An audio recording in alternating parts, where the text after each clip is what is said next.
नमस्कार, India voice देख रहे हैं आप। मैं हूं आपके साथ रिया डंगवाल। देवभूमि समाचार में आप सभी का स्वागत है। बुलेटिन की शुरुआत करेंगे देवभूमि उत्तराखंड की खबरों के साथ।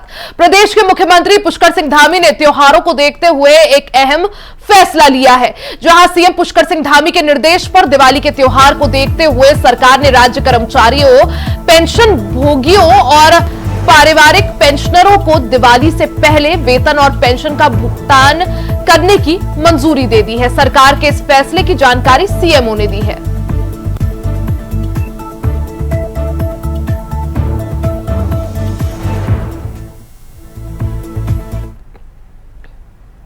वहीं उत्तराखंड के पौड़ी गढ़वाल में न्यार उत्सव 2024 कार्यक्रम का आयोजन किया गया, जिसमें प्रदेश के सीएम पुष्कर सिंह धामी ने हरी झंडी दिखाते हुए कार्यक्रम का उद्घाटन किया। इस कार्यक्रम में कैबिनेट मंत्री डॉक्टर धन सिंह रावत भी शामिल हुए। न्यार घाटी में 3 दिवसीय न्यार उत्सव का आयोजन किया गया है। वहीं 3 दिनों तक इस उत्सव की धूम देखने को मिलेगी। सीएम पुष्कर सिंह धामी ने कार्यक्रम की शुरुआत गंगा और न्यार नदी पर पूजा अर्चना करते हुए की। इस दौरान सीएम धामी ने क्या कुछ कहा, आपको सुनाते हैं।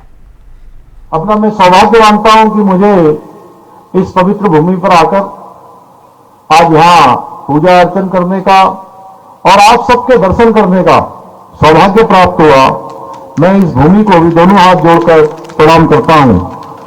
भाइयों बहनों, आप सबके बीच में आकर मुझे अत्यंत हर्ष का अनुभव हो रहा है, क्योंकि आज हम एक ऐसे महोत्सव का शुभारंभ करने जा रहे हैं जो न केवल इस क्षेत्र को पर्यटन की दृष्टि से आगे विकास और विस्तार दोनों देने का काम करेगा, यहाँ का पर्यटन बढ़ेगा, बल्कि यहाँ के लोगों की जो आर्थिक प्रगति है वह भी, उसमें भी एक महत्वपूर्ण भूमिका निभाएगा। जैसा कि आपकी विधायक जी ने यहां से कहा, रेणु जी ने, कि कुछ समय पहले ये डांगोर क्षेत्र हमारा, ये पिछले क्षेत्रों में इसकी गिनती होती थी, लेकिन मैं आज मां गंगा के समक्ष, मां गंगा को साक्षी मानकर कह रहा हूं कि आने वाले समय में इस क्षेत्र को विकास के क्षेत्र में, पर्यटन के क्षेत्र में विकास के पंख लगने वाले हैं। विकास के क्षेत्र में ये क्षेत्र आगे बढ़ने वाला है। भाइयों बहनों, ये न्यार महोत्सव हमारी सांस्कृतिक समृद्धि, साहसिक खेलों और पर्यटन की जो असीम संभावनाएं हैं, उन सबको सबके सामने ले जाने का एक अद्वितीय अवसर है। और इस प्रकार के महोत्सव से निश्चित रूप से जहां क्षेत्र की पहचान बढ़ती है, क्षेत्र में जो पर्यटन और विकास की संभावनाएं होती हैं, उन संभावनाओं को पंख लगते हैं और हर दृष्टि से क्षेत्र के आगे बढ़ने में इस प्रकार के महोत्सव का बहुत ही महत्व है। ये हमारी जो परंपराएं हैं, पुराने समय में जो हमारे त्योहार होते थे, पर्व होते थे, महोत्सव होते थे, उनको और हमारी परंपराओं को जीवित रखने के लिए। वहीं मलिन बस्तियों में बसे लाखों परिवार सालों से स्थायी समाधान का मांग कर रहे हैं। हालांकि ये सभी परिवार अवैध तरीके से नदी नालों के किनारे सालों से बसे हुए हैं, जिन्हें सभी सरकारी सुविधाओं का लाभ भी मिल रहा है। यहां तक कि इन्हें बिजली और पानी की सुविधा भी सरकारों की ओर से उपलब्ध कराई जा रही है, जिसकी एक मुख्य वजह यही है कि शुरू से ही राजनीतिक पार्टियां इन मलिन बस्तियों में रहने वाले लोगों को वोट बैंक के रूप में इस्तेमाल करती रही है। उत्तराखंड की नदियों को घेरे जाने के मामले को लेकर साल 2012 में एनटीजी ने सख्त रुख अपनाया था। साथ ही नैनीताल हाईकोर्ट ने नदियों के किनारे बनी 580 से ज्यादा मलिन बस्तियों के अतिक्रमण को हटाने के आदेश दिए थे, जिसके चलते तत्कालीन कांग्रेस सरकार ने मलिन बस्तियों के नियमितीकरण को लेकर प्रक्रिया शुरू करने का निर्णय लिया था।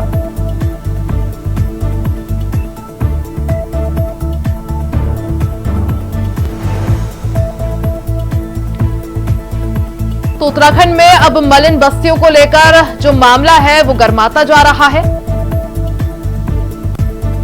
ऐसे में इस मामले को लेकर राजनीति भी जमकर हो रही है। मलिन बस्तियों में बसे लाखों परिवार सालों से स्थायी समाधान की मांग कर रहे हैं।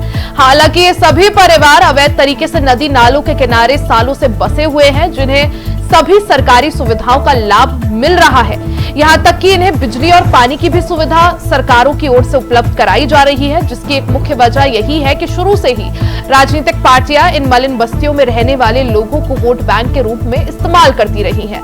उत्तराखंड की नदियों को घेरे जाने के मामले को लेकर साल 2012 में एनजीटी ने सख्त रुख अपनाया था। साथ ही नैनीताल हाईकोर्ट ने नदियों के किनारे बनी सभी मलिन बस्तियों के अतिक्रमण को हटाने के आदेश दिए थे, जिसके चलते तत्कालीन कांग्रेस सरकार ने मलिन बस्तियों के नियमितीकरण को लेकर प्रक्रिया शुरू करने का निर्णय लिया था। वहीं अब मुख्यमंत्री पुष्कर सिंह धामी भी इस मामले को लेकर गंभीर है। हालांकि कांग्रेस लगातार इस मामले को लेकर यानी मलिन बस्तियों के नियमितीकरण को लेकर धामी सरकार को घेर रही है।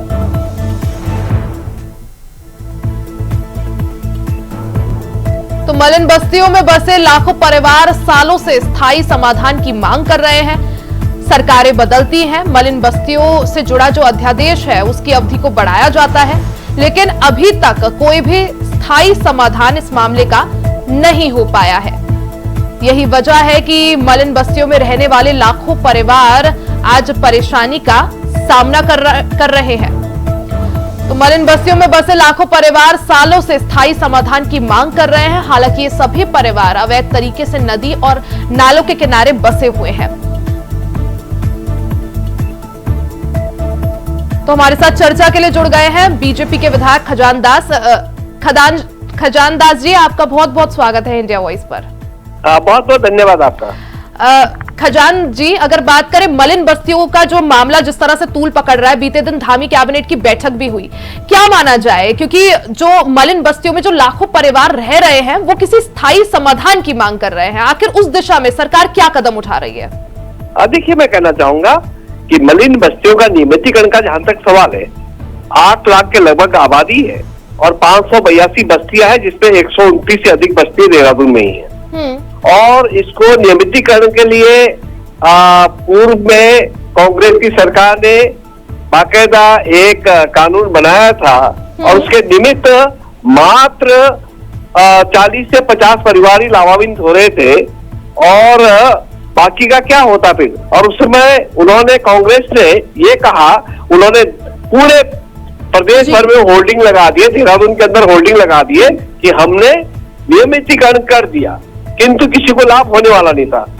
भारतीय जनता पार्टी की सरकार आई, भारतीय जनता पार्टी ने 3 साल का अध्यादेश लाया, फिर 21 में अध्यादेश की अवधि बढ़ाई 3 साल तक और अभी भी जब ये संकट आने वाला था माननीय हाईकोर्ट के आदेश के तहत कि मलिन बस्तियों में जो रह रहे हैं इनको अतिक्रमण के तहत हटाने का काम हो रहा था, तो फिर इस अध्यादेश को दोबारा लाना पड़ा, 3 लाना पड़ा। और अब इस अध्यादेश के निमित्त यानी कि 3 साल के अंदर में मैं माननीय मुख्यमंत्री जी को बहुत बहुत बधाई देना चाहूंगा, धन्यवाद ज्ञापित करना चाहूंगा कि उन्होंने कल कैबिनेट में पास किया है। और इसके निमित्त मैं इतना भी कहना चाहूंगा कि हम इन 3 साल के अंतराल में कोई न कोई समाधान ढूंढ निकालेंगे, ताकि, क्योंकि इसलिए मैं कह रहा हूं इस बात को लेकर के कि जब हम लोगों ने वहां पे पानी की व्यवस्था कर दी है, सड़क की व्यवस्था कर दी है और सारी सुविधाएं उपलब्ध करवा दी है, बिजली पहुंचा दी है। खजान जी, ये जो अध्यादेश की आप बात कर रहे हैं कि इसका पहले जो समय अवधि है करेंगे और इस पीरियड में कुछ नियमितीकरण की कार्रवाई करेंगे। खजान जी, जिस अध्यादेश की आप बात कर रहे हैं, जिसको बार बार एक्सटेंड किया जा रहा है, एक्सटेंशन किया जा रहा है, क्या यही समाधान है? देखिए, मैं समाधान नहीं कह रहा हूं, मैंने इससे पहले बता दिया आपको कि इस समय जो अध्यादेश अभी आया 3 साल के अंतराल में सारे नियम को ढूंढते हुए कोई न कोई नियम बनाएंगे और नियमितीकरण की कार्रवाई करेंगे। मैं आपसे कहना चाहूंगा विधायक जी, सवाल यही कि 7 साल हो गए आपकी सरकार को, अभी तक स्थायी समाधान आखिर ढूंढ क्यों नहीं पाए?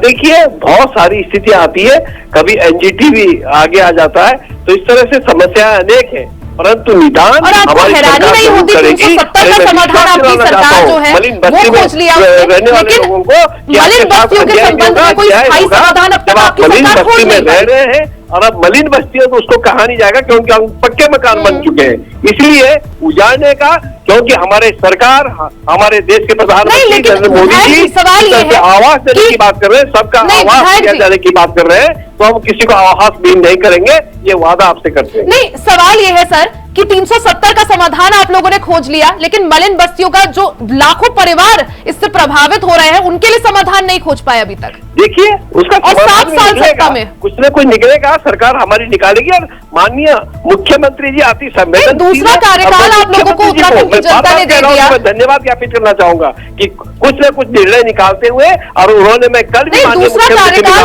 उत्तराखंड की जनता ने आप लोगों को दिया, ढूंढा जाए ताकि हम नियमितीकरण की ओर बढ़ सके और इनको नियमितीकरण कर सके।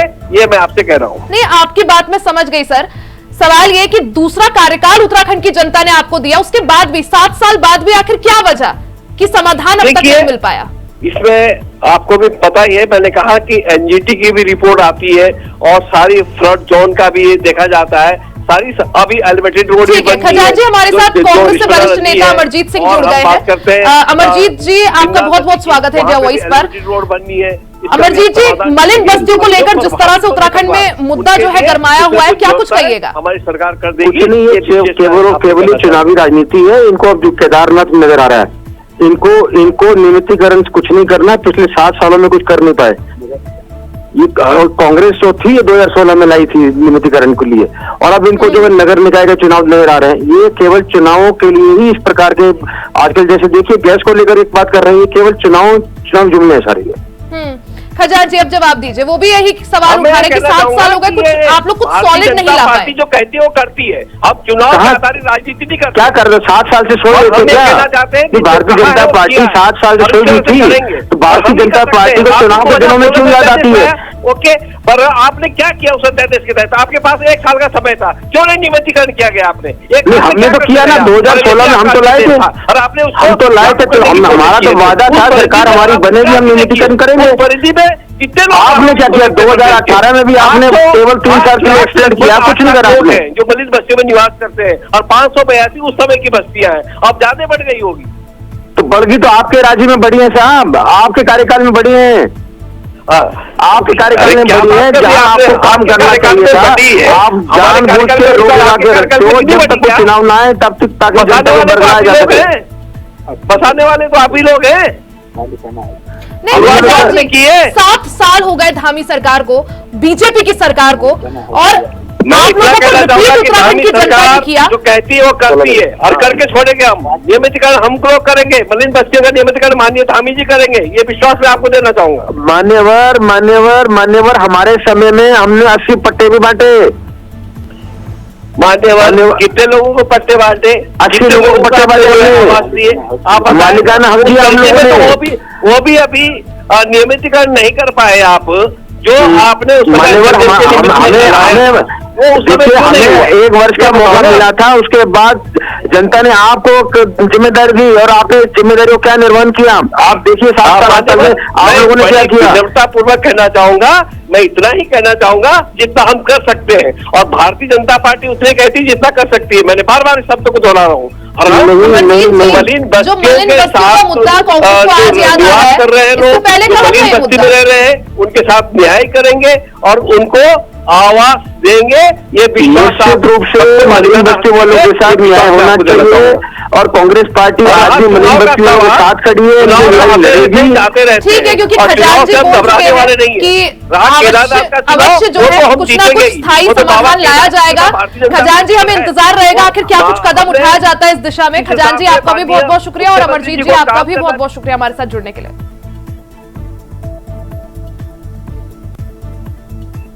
वहीं डोईवाला से बड़ी खबर, लेखक ग्राम थानों में पूरी हो गई है तैयारियां। जी हां, लेखकों और साहित्यकारों का कल से जमावड़ा लगेगा। पूर्व राष्ट्रपति Ramnath Kovind, chief justice of India DY Chandrachud इस कार्यक्रम में शामिल होंगे। राज्यपाल और मुख्यमंत्री पुष्कर सिंह धामी भी इस कार्यक्रम में शिरकत करेंगे। पूर्व मुख्यमंत्री रमेश पोखरियाल निशंक भी कार्यक्रम की अध्यक्षता करेंगे। वहीं 25 अक्टूबर से 27 अक्टूबर तक यह कार्यक्रम चलाया जाएगा।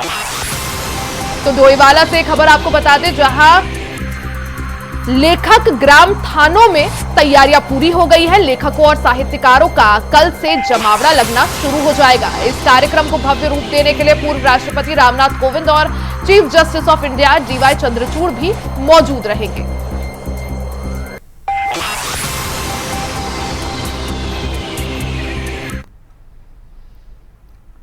खबरों में आगे बढ़ते हैं। खबर डोईवाला से आप तक पहुंचाते हैं, जहां अवैध खनन की लगातार मिल रही शिकायतों के बाद डीएम देहरादून ने दिशा निर्देश जारी कर डोईवाला तहसील प्रशासन द्वारा बड़ी कार्रवाई की गई है। तैयारी करते हुए माजरी क्षेत्र में 3 डंपर और 2 ट्रैक्टर ट्रॉली में ओवरलोडिंग खनन सामग्री पकड़ी गई। तहसीलदार सोहान सिंह रांगड़ ने बताया कि पकड़े गए वाहनों में ओवरलोड खनन सामग्री का परिवहन किया जा रहा था, जिस पर इन गाड़ियों को सीज किया गया। डोईवाला क्षेत्र में अवैध खनन और ओवरलोड खनन करने वालों के खिलाफ लगातार अभियान चलाकर कार्रवाई की जा रही है। तो डोईवाला से एक खबर, जहां अवैध खनन के खिलाफ प्रशासन ने शिकंजा कसा है। तहसील प्रशासन ने एक्शन लेते हुए ओवरलोड गाड़ियों को सीज किया है। में गए थे, तो जब हम फतेहपुर टांडा की तरफ गए तो अंदर की तरफ जहाँ पे क्रैशर्स हुए हैं, तो वहाँ पे हमने पहले 2 ट्रैक्टर को रोका। जैसे हमने 2 ट्रैक्टरों को रोका तो उसके आसपास भी 3 ट्रक और छुपे हुए थे डंपर। तो हमने उनके कागज चेक किए तो उनमें सब में मात्राएं ज़्यादा थी। फिर जब मात्राएं ज़्यादा थी तो हमने उनको ला करके जहाँ पे चेक करते हैं, तोलते हैं, तो वहाँ पे लाए कांटे पे। तो कांटे पे तुलवाए तो डंपरों में लगभग 28 टन की क्षमता टोटल होती है गाड़ी सहित। तो किसी में 46, किसी में 47, किसी में 48 टन मिला। और ट्रैक्टरों में भी 2-2, 3-3 टन अतिरिक्त पाया गया है। तो अतिरिक्त ओवरलोड के कारण हमने इनको तहसील में कहा गया है, जब्त किया है। और इनके विरुद्ध जो अवैध खनन है और अधिक मात्रा वाला है, इनका चालान किया जाएगा। वहीं उत्तराखंड में जहां एक तरफ केदारनाथ उपचुनाव के लिए 20 नवंबर को मतदान होना है, तो वहीं चुनाव से ठीक पहले कांग्रेस में अंतर्कलह देखने को मिल रही है। बता दें कि कांग्रेस प्रदेश अध्यक्ष करण महारा और उपचुनाव पर्यवेक्षक गणेश गोदयाल में रिपोर्ट सौंपने को लेकर जंग छिड़ गई है। तो वहीं बीजेपी ने इस मामले को लेकर कांग्रेस पर चुटकी ली है। बीजेपी प्रदेश प्रवक्ता विपिन कैंथोला का कहना है कि कांग्रेस में उठापटक आज की बात नहीं है, बल्कि कई पीढ़ियों से चली आ रही है और इनके नेताओं में आपस में ही एकता नहीं है।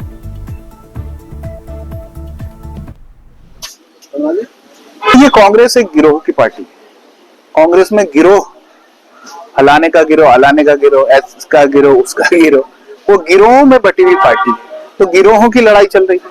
पर्यवेक्षक जिनको बनाया गया है, प्रदेश अध्यक्ष जी कहते हैं कि उनको हवा ही नहीं है कि इनके नाम पैनल में भेज दिए गए। भारतीय जनता पार्टी एक अनुशासन प्रिय पार्टी है। भारतीय जनता पार्टी एक कैडर बेस्ड पार्टी है। भारतीय जनता पार्टी के अंदर सभी लोगों के सामूहिक निर्णय के बाद प्रत्याशी को तय किया जाता है, प्रत्याशियों का पैनल बनाया जाता है। कांग्रेस गिरोह पार्टी है, गिरोहों में चलने वाली पार्टी है, अपने अपने धड़ों की पार्टी है। तो धड़ों की लड़ाई है। और मैं तो कहता हूं कि कांग्रेस के अंदर लेग पुलिंग का खेल आप देखेंगे राष्ट्रीय नेतृत्व से लेकर के प्रदेश तक साफ साफ दिख रहा है। निश्चित रूप से वो हताश है, निराश है। भारतीय जनता पार्टी केदारनाथ उपचुनाव बहुत बड़े अंतर से जीतने वाली है। और भारतीय जनता पार्टी के जो कार्यकर्ता हैं और जो हमारे तमाम क्षेत्र के लोग हैं, जो हमने वहाँ विकास कार्य किए हैं, सभी कार्यकर्ता उनको लेकर के, उन कार्यों को लेकर के लोगों के बीच में जा रहे हैं। निश्चित रूप से हमारी विजय होने वाली है। और वहीं उत्तराखंड जल्द ही यूसीसी कानून को लागू करने वाला देश का पहला राज्य होगा।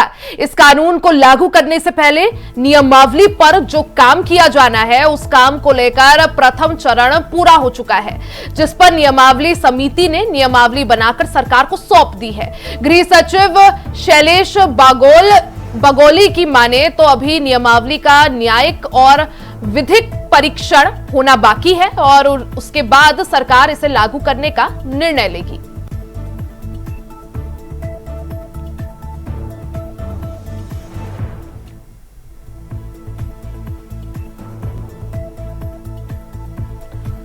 तो उत्तराखंड में जल्द यूसीसी लागू हो सकता है। इस दिशा में काम जो है तेजी से आगे बढ़ रहा है। परीक्षण के बाद यूसीसी नियमावली का परीक्षण जो बाकी है, उसके बाद जल्द इसे लागू करने की दिशा में सख्त कदम उठाया जाएगा।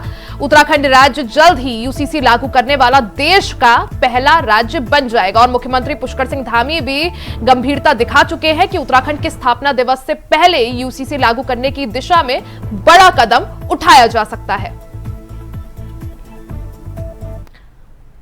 वहीं उत्तराखंड की धामी सरकार प्रदेश में यूनिफॉर्म सिविल कोड को लागू करने से मात्र एक कदम दूर है। यूसीसी लागू करने को लेकर लगभग सभी काम पूरे किए जा चुके हैं, लेकिन विपक्ष अभी भी लगातार यूसीसी को लेकर सरकार पर हमलावर है, जिसके जवाब में बीजेपी विधायक ने कांग्रेस को मुस्लिम लीग कांग्रेस करार दे दिया। राज्य में यूनिफॉर्म सिविल कोड लागू करने की दिशा में साल 2024 बेहद खास रहा है। इसी साल यूनिफॉर्म सिविल कोड को लागू करने की दिशा में सरकार ने तमाम कदम आगे बढ़ाए हैं। वहीं मुख्यमंत्री पुष्कर सिंह धामी ने भी कहा कि यूसीसी लागू करना, यूसीसी कानून किसी के भी खिलाफ नहीं है, बल्कि ये सभी की समानता के लिए है। बीजेपी विधायक ने कहा है कि तुष्टीकरण की राजनीति कर रही कांग्रेस का नाम अब बदलकर मुस्लिम लीग कांग्रेस रख देना चाहिए। वहीं कांग्रेस ने भी बीजेपी पर तंज कसा है। यूसीसी हमारा एजेंडा है, आज का नहीं है। ये जनसंघ के जमाने से भारतीय जनता पार्टी के जमाने जब शुरुआत हुई थी तब से लेकर आज तक यूसीसी हमारा मुद्दा रहा है और आज हम उस मुद्दे का समाधान कर रहे हैं। देश की जनता से जो वादा करके हमारी पार्टी आगे बढ़ी है, आज हम उस पर खरे उतर रहे हैं। इसके लिए कांग्रेस के पेट में दर्द हो रहा है। जहां तक कांग्रेस का सवाल रहा तो मैं तो अक्सर कह रहा हूं कि अब ये जो आज की जो कांग्रेस है ये मुस्लिम लीग बन चुकी है। ये कांग्रेस नहीं रही है। ये वो कांग्रेस ने कभी इस देश की आजादी के लिए काम किया होगा, ये वो कांग्रेस नहीं रही जिसने 70 साल तक यहाँ पर शासन चलाया होगा। ये कांग्रेस सिर्फ और सिर्फ मुस्लिम समाज को समर्पित कांग्रेस हो गई है। इसको अपने आप में मुस्लिम लीग कांग्रेस बोल देना चाहिए, मैं समझता हूं ज्यादा बेहतर होगा। वहीं प्रदेश की कानून व्यवस्था को लेकर कांग्रेस के प्रदेश अध्यक्ष करण महारा ने सवाल खड़े किए हैं। कांग्रेस प्रदेश अध्यक्ष करण महारा ने कहा कि कानून व्यवस्था को बिगाड़ने में बीजेपी नेताओं का सबसे बड़ा योगदान रहा है, क्योंकि आज अपराध के कई मामलों में बीजेपी के ही नेता जुड़े हुए हैं और अन्य बचाने का काम कर रहे हैं। कांग्रेस के प्रदेश अध्यक्ष करण महारा ने आगे कहा कि महिला अपराध के मामले में बीजेपी नेताओं को संरक्षित करने का काम किया जा रहा है। 7 दिन बाद या 5 दिन बाद किसी लड़की के रेप के अगर मेडिकल होगा, क्या मेडिकल रिपोर्ट क्या आएगी, किसी भी डॉक्टर से पूछिए। 7 दिन में तो अगर ब्लेड से हाथ कट जाए वो घाव भी भर जाता है। और जो बच्चे बढ़ रहे हैं, जिनकी ग्रोथ हो रही 14 साल 12 साल से लेकर 20-22 साल तक के जो बच्चे, उनके घाव जल्दी बढ़ते हैं। तो अगर बच्चियों के मेडिकली 5 दिन या 6 दिन बाद होंगे तो रिपोर्ट्स क्या आएंगी ये समझा जा सकता है। क्यों 2 मंडल अध्यक्षों की जमानत हो गई? सल्ट के मामले में तो साफ मेरा कहना है 5वें दिन मेडिकल होता है। उस मेडिकल में भी ये बताया जाता है, जब दोबारा कराने की बात आती है डीएम उसमें इंटरवीन करते हैं लोगों के कहने में, तो ये कहता है डॉक्टर की साहब मदर ने कंसेंट नहीं दी। माँ को पता है फॉर्म में कहाँ दस्तखत करने कहाँ नहीं करना है, डॉक्टर ने क्यों नहीं कराए? इंटरनल पार्ट्स की जांच के लिए माँ की जो है इच्छा पूछी जाती है, लेकिन जब माँ को बताएगा कोई यहाँ दस्तखत करने आपकी इच्छा जानी जा रही है तब तो करेगी। उसके बाद जब माँ ने दोबारा प्रेशर किया, जब उसको समझाया, 7वें दिन मेडिकल हुआ, 7वें दिन की मेडिकल की रिपोर्ट क्या आएगी? तो ये तो जज की मजबूरी है कि अगर सबूत नहीं मिलेगा तो उसको जमानत देनी पड़ेगी। वहीं उत्तराखंड परिवहन निगम कर्मचारी संयुक्त मोर्चा के आह्वान पर 22 अक्टूबर से शुरू हुई 48 घंटे की प्रदेशव्यापी हड़ताल खत्म हो गई है। सचिव और आयुक्त परिवहन विभाग ब्रजेश कुमार संत के साथ हुई बातचीत के बाद हड़ताल को खत्म किया गया। वहीं सचिव की संयुक्त मोर्चों के पदाधिकारियों के साथ बातचीत हुई। बातचीत के दौरान राष्ट्रीयकृत मार्गों पर परमिट जारी करने के संबंध में जारी राज्य परिवहन प्राधिकरण के आदेश पर स्थिति स्पष्ट की गई है। सचिव द्वारा बताया गया कि उक्त आदेश के तहत फिलहाल कोई नया परमिट जारी नहीं किया जाएगा। परमिट को लेकर कर्मचारियों के बीच फैली भ्रम की स्थिति को दूर किया गया है। सचिव ने यह भी आश्वासन दिया कि संयुक्त मोर्चों की कई मांगों पर सभी पक्षों से विचार विमर्श कर सहानुभूतिपूर्ण निर्णय लिया जाएगा।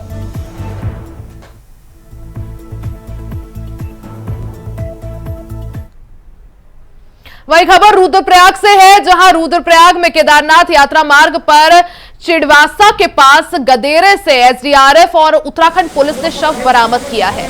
एसडीआरएफ टीम ने घटनास्थल पर पहुंचकर रात के अंधेरे और कठिन परिस्थितियों के बीच गदेरे से महिला के शव को बरामद किया, जिसके बाद जिला पुलिस ने शव को कब्जे में लेकर पोस्टमार्टम के लिए भेज दिया। शव की पहचान होने के बाद पुलिस ने परिजनों को इसकी सूचना दी है।